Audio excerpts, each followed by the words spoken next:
Okay, guys, we have spent about 5 hours, 6 hours, close to 6 hours listening.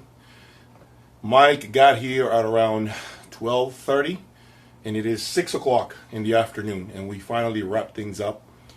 It has been a very good Saturday afternoon, man. Thank you for coming through. For sure, man. Now Thanks for having me. It's going to be my turn to go to his place at some point and do the same thing.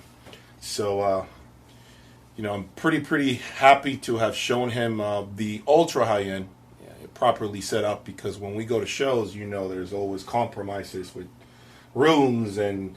They sound like crap. Yeah, they're rigging stuff, trying to get it up and running, right? Yes. But I've spent a lot of months in here tuning my system, and I'd like for you to start first by talking a little bit about now your new experience with Wilson Audio. I know you were not a fan of Wilson Audio when you got here. You hadn't really heard him, but now that you spent 5 hours with them, yes, how do you feel about them? Tell my audience. Okay, so first off, I can say I'm much more clear as to the build level. Okay, that's the first thing. Okay, so these things are built incredibly well. There's no question. That cabinet is insane. The all the adjustability. I mean, it's done right. Okay. I don't see anything that I can say, oh, look, they didn't do that. They didn't do that. Everything can be angled, and so it should be. So I definitely have respect for that, for sure. I think, as I said in the beginning, wham, perfect word for these things, because they are dynamic. That's like, if I was going to pick one word for these things, it would be dynamic. These things have punch and drive, and they'll go to the moon. Like, you can take them to the moon, like, really. And a 10-year-old design, so that you know. It's crazy. Yeah, how for sure. A flagship speaker doesn't go backwards because 10 times move forward. Absolutely. Yeah, you do something killer. It's like an amplifier. Yeah. You do a killer amp, it's 10 years old, 20 years old even, some of them. And they're still killer. It doesn't matter. There's no moving parts in there, as long as your caps are fresh and not cooked. As long as it didn't overheat like the old Krells used to. Stab. No, I got nothing against Krell, whatever. But they did get hot. So, nonetheless, so I have much better respect for Wilson. I think they're probably they're highly tweaky, you know what I mean? And I'm sure little adjustments on those things probably change things greatly. But they are a lot of fun. Definitely fun and dynamic. Now, would you say your perception of what you thought they were has changed now that you spend 5 hours with them? Yes. They show you things. I understand what they are now. Okay, got it. That's before, I just didn't even understand them. Now you got I'd it. come into the show, I'd listen, I'd be like, and then I'd walk out, I didn't understand it. I'm like, I don't get it. You didn't have a private one-on-one session with them like you did today. No. And That's now I know exactly what they do and what their strong suit is. What it sounds like to me in here, it's like a mastering rig.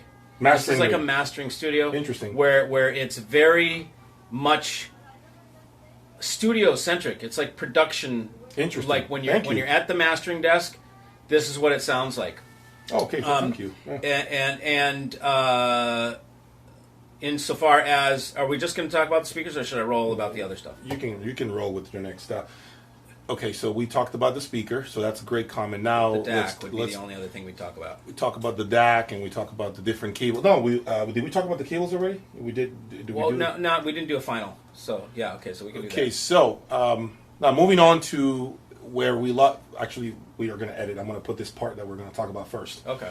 Okay, so now we just got done with the final listening session between Shonyata and Verastar speaker cables. At the end, we added the DAC, but we're going to talk about that shortly. So let's talk about that. Your impressions between the Shonyata Sigma version 2 and your cables, your speaker cables. Okay, please. so I want to make sure it's that, and we got to be candid about one thing: the importance of knowing the importance of a full loom. Yeah, the importance of symbiosis. too. Yeah, because you know what, we didn't have a full loom ever at any point, did we? Yeah. Except for Shunyata. Yeah, exactly. But yeah, and then your cable, your power cords are Shunyata back there on yes. the deck. No, those were transparent Opus. Okay, so we never had a full 100% full loom, but it was the closest to a full loom was Shunyata. So it had the most variables that were Shunyata. Okay, so I think what I noticed at first, I could not stand the transparent. I was like, woo, harsh and just bad. When we put the Playback Designs DAC in, that changed. All of a sudden, those cables surpassed the Shunyata. Before, the Shunyata was better, I felt. Once we changed the DACs, the transparents were better, in my opinion. Interesting. Okay? Although, with the transparents, I had the feeling that maybe it was almost too much of a good thing. So I'm looking forward to listening back again to see, because we then switched back to the Virastar, which I think made it a little more natural, took a little of that shine off it, which may have been like embellished. So I want to make sure that it wasn't artificial sounding too good. We were talking about too good. Jay was saying, like, you know, can a woman be too pretty? Come on. You know, what are you talking about? And I likened it to when you have your teeth whitened, some people have their teeth, it's too much of a good thing. Yeah. They're like neon, right? And it's like, yeah, it looks pretty, sorta, you know, but it's like too much. So I prefer a natural, and so that's, even though it was very nice sounding and pretty sounding, I just want to make sure it wasn't embellished. And then I think the Virastar took that embellishment that may have been there down a bit to where, I mean, I designed them, so I think they're perfect.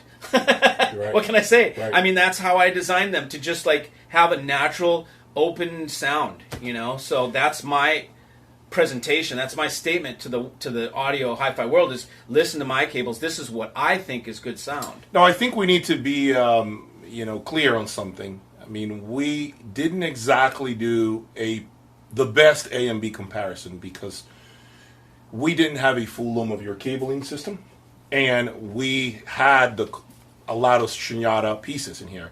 So there's always a question mark as to whether, when something is too bright, is it just that new component we inserted, or is it just the connection, the communication between that cable and the rest of the cables that are in the system, right? Yeah. There's always that question mark, guys. And this is why I think we both agree 100% that full looms, at least initially, are the way to go. Because if you insert a full loom of any cable brand, doesn't matter what it is, you will understand what that manufacturer was trying to do. That's true. Yeah. You get their whole picture. And that is your foundation. Yeah. And then from there, if you feel the power cord is too lean, you can begin to experiment with a different power cord to see if it opens up the sound, it gives you more bass. Yeah. But I think that when you just do all kinds of brands with regards to cables together, you don't know what's what. You don't know what's causing the lean scenario. You don't know where the brightness is coming from. So you're chasing your tail from the beginning. Yeah, except for, here's how we ended up, I think, today, and correct me if I'm wrong, but at first, when I listened and we heard transparent, I thought, oh, the cables are too harsh. Yes, I agree. At this point, I would agree. I think the DAC is too harsh. You know, this is something that one of the things that I have learned today, thank you, Mike, for that, he brought his DAC, the Playback Designs MPD8, the top of the line. The top of the line Playback Design, which is 22K, right? 22K. Right. And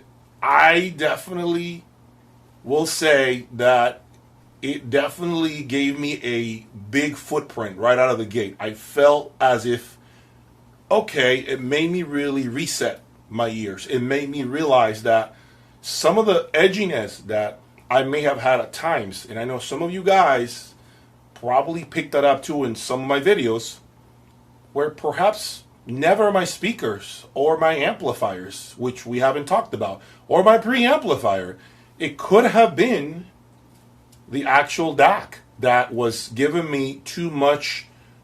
I mean, it had a lot of resolution, and we'll talk about the comparisons between both, but it was probably too push forward, if that makes sense.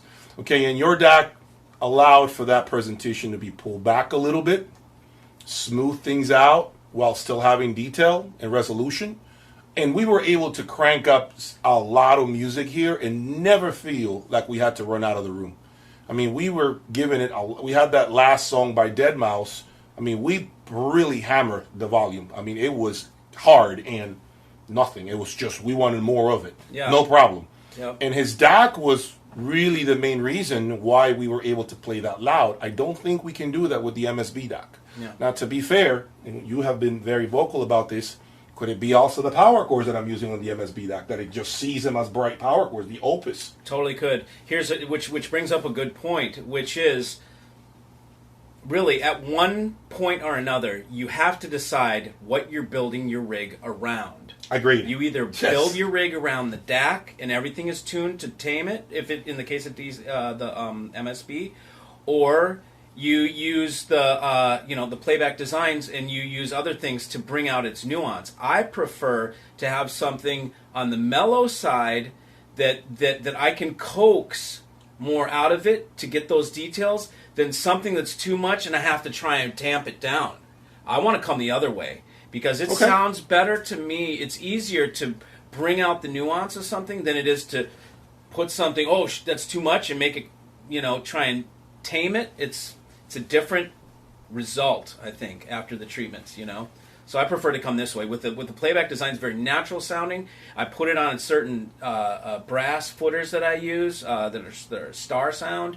And I use my cables, of course, which help bring out details. And so it's definitely not too soft. It's like you said, it is smooth, but with no loss of resolution. You still hear the fine details and the things that you need to hear. I think the MSB, if the rig was sleepy, that would wake it up. I agree. So if you got something, a lot of times Class A is syrupy or like really kind of soft, that would bring out the nuance. Yeah, I can see that. Then what you're doing is you're building around the amps. So if your amps are Class A and they're warm and liquidy, then you would, and you wanted to tune around the amps, you'd put in a MSB perhaps, and that would bring out what we wanted from the rig. So you all have to decide, what do you want to build around? The speakers should just be accurate, doing everything, right? And then in terms of the rig, do we want to build around the amp? Do we want to build around the DAC? Do we want to build around the pre? You can choose that. And typical example, and the speaker is a really important part. Oh, yeah. Because if you have a speaker that's too bright, you don't want to try and build around that. Yeah. Or one maybe that's just not a high quality. We talked about that one brand I mentioned. Yeah, It ends with the P. It ends with the B. No, it ends with an M. But anyways, and so some things you just can't, you can only coax a home theater speaker so far, right? Right. So you get a $25,000 home theater speaker, you're not going to get this. You're not going to get what we get at my place with a 6-foot ribbon tweeter. You know what I mean? So you have to choose what you want to build around. I build around playback. That's what I like to build. I build around that thing, and then everything else kind of, goes with it. I can tell you that the conversation behind the scenes with him, and I think I spoke to this, which is the fact that the law of diminishing returns with DACs, once again, it's huge.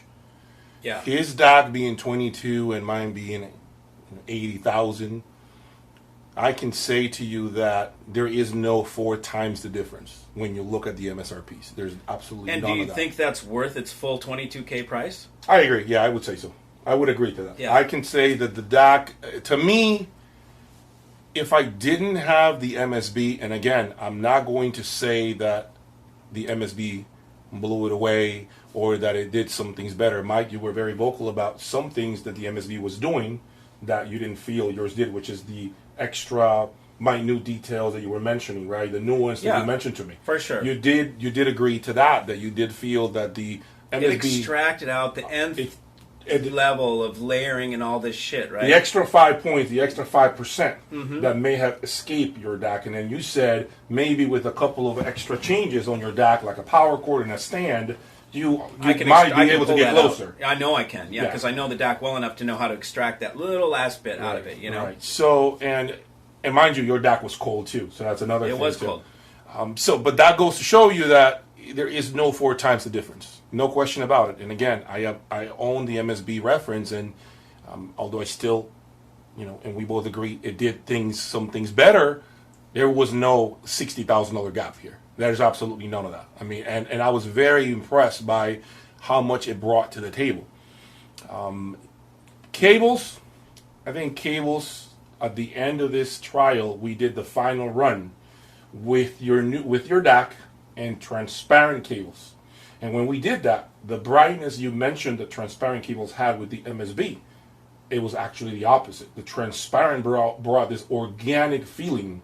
Yeah, it was not. It was crazy good. Like it was. It was very polished sounding, but not painful. Not painful. The first time I came, the first thing we listened to, that was Pain. Yes. That was like, oh, it was harsh. Yes. I mean, sibilant and just bad. Yes. Yeah. Yes. But that went away.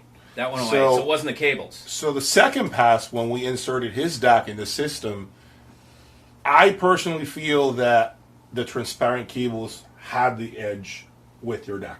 When we inserted the rest of the speaker cables, the Shunyata, yours, and transparent, we had transparent dead last in the comparison when we were using the MSB DAC. But when your DAC came in, I don't know, I had transparent as the winner. Me personally, I just thought it did something. I couldn't sit in the middle. So right. I was on the side. We were so recording too. We were recording. So we'll listen after this. We're going to sit and listen, and I'll be sitting in the sweet spot, and I can comment after on my way out of here. I'll make a kind of synopsis comment of things because we'll listen to that. And also, we need to be fair. We need to play your DAC with no preamp and my DAC with no preamp because we've got VAC in the mix right now. Yeah. Flavoring things. Yep. So let's get that out of there and let's listen to just the DACs. The 2 and DACs. then let's see how they do. Yeah. Yeah, it'll be interesting to see what each DAC does. But at the end of the day, I think for me, of course, I was glad to show Mike what this rig can do, and obviously the transparency that we heard by changing components and cables. We heard everything. Like it was. Yes. Now I know Easily we haven't spoken about the amps, and he knows not to tell anybody. Give me your impression of the amps. I got a secret. I love these amps. I've heard them. I know about this brand. I've known about it a long time, and I've always loved it from the second I saw it. I was attracted to it visually, and then and I just like all the marketing from it, the things I read. Everything was my vibration. It jived with me.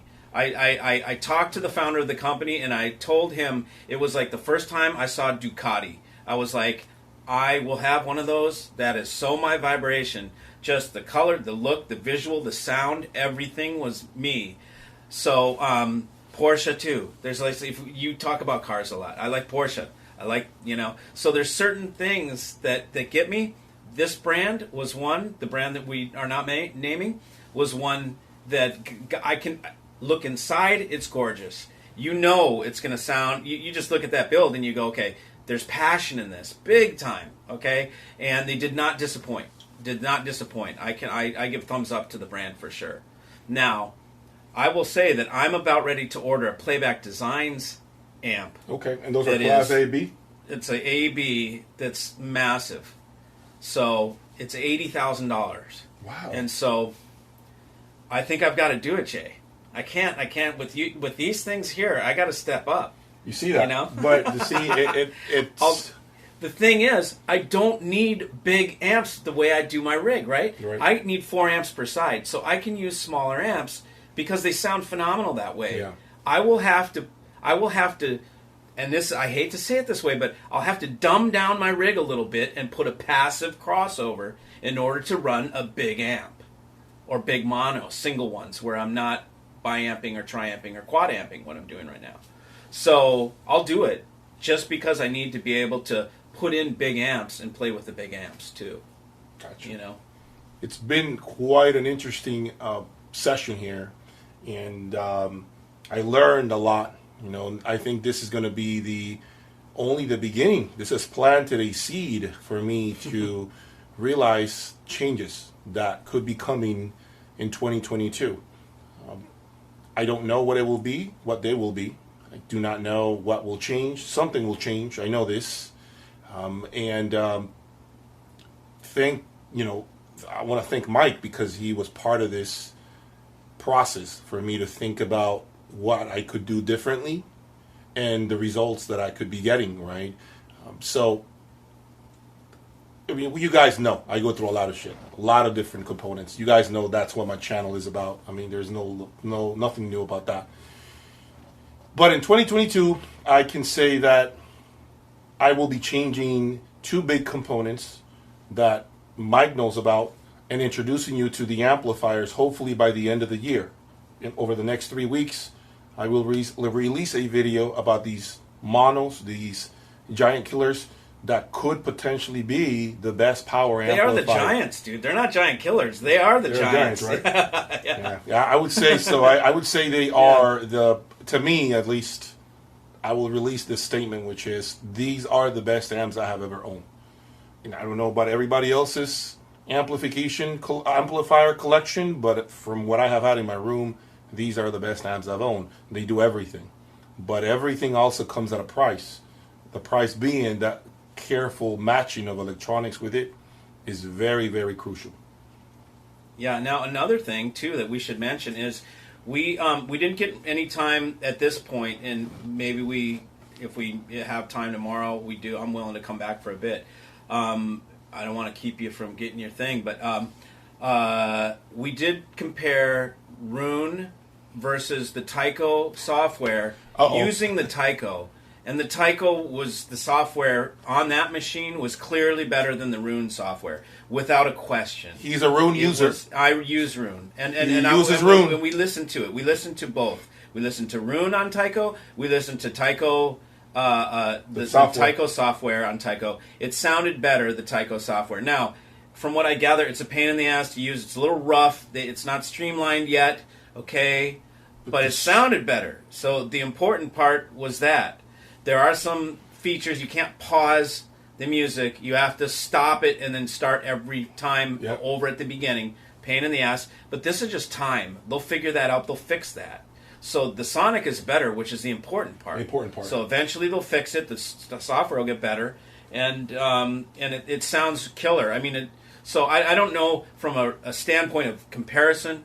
Maybe we'll try that tomorrow. Maybe another time. But I can tell you that it sounds better than Rune. The software is better. I know that. Heard that today. It's a very interesting topic that I think will be discussed when I give my overall review and opinion on the Tycho Extreme Music Server. You guys will know my takeaway from listening to Rune and also the TAS software. I think you guys are going to be very impressed, and I know there are a lot of Rune lovers out there. And I like Rune, and I like the format, I like the software, I like all the music collections that it builds for you automatically, like all these libraries. I love that about Rune. Something that I wish the Tycho Extreme did with its own software, but it doesn't yet. Maybe over the next few months, it will be able to do that. Anyway, final thoughts, man. Give you the open mic from being here. Final thoughts are let's try the DAX, wide open, and then let's jam some tunes, dude. Okay. Yeah. So, how do you feel overall about the visit with the rig and everything? First thing, man, this room is awesome. Okay, so Jay did a build out like I did in his garage, and I came here and I was like, okay, sweet, the kid did it right. I'm calling you the kid. I'm older than you, man. Thank you. So I'm like, yeah, he did it right, man. This is a sweet room, man. He built it out nice. So this is a well-made room for listening, for sure. We're not getting echo. We're not getting any of the other stuff that you find. They hear echo, if my audience hears echo when I play music, you're saying that's the song at that point. It's in the recording. That's the recording. Yeah, for sure. There's no echo in this room. Okay. No. Okay. Yeah. It's nice. So that was the first thing. The speakers are magnificent. These are real beautiful pieces of art. I mean, it's tough also to make something that looks like so amazing. Yeah, I mean, they really look like technical marvels. They really do. And there's something about them that You know, you can make a speaker sound really killer, but to make it look really killer is freaking hard, dude. You know, I mean, it's a box. So they've done a really great job with this design, the nice lines in it and stuff, the curves. You know, it's really a beautiful thing. That's for sure. It's pretty. I really want to go back and listen to my rig now. You know, and just hear it. That's what it like does. Hear it again. That's what it does. Know? Yeah, this gives you, and you'll hear something different because I know it's different. It's definitely different than my rig. This presentation is a different presentation. Sonically, it's different for sure. They're two different things. But and it's a dipole because mine reflect backwards. So mine use the front wall for part of their of what they do. Correct. Yeah. You know, and so and they're wider. I have a wider thing, so it's the stage will be wider. Gotcha. You know, but you'll come, man. You'll come. Absolutely. You know? Yeah. Well, that's all I have, guys. Thank you for your time and your support. Subscribe and continue to follow me and his crazy ass. So he finally made it. So give him props for showing up here and not being afraid of experiencing some of this crazy audio components I have here. He actually helped a lot, and we were able to jam out and listen to all sorts of music. So it was a lot of fun, and that's what it should be. The hobby should be about this, what we just did. Good times, sharing, especially now during the holidays. So thank you again, and until the next one, see you. Toodaloo.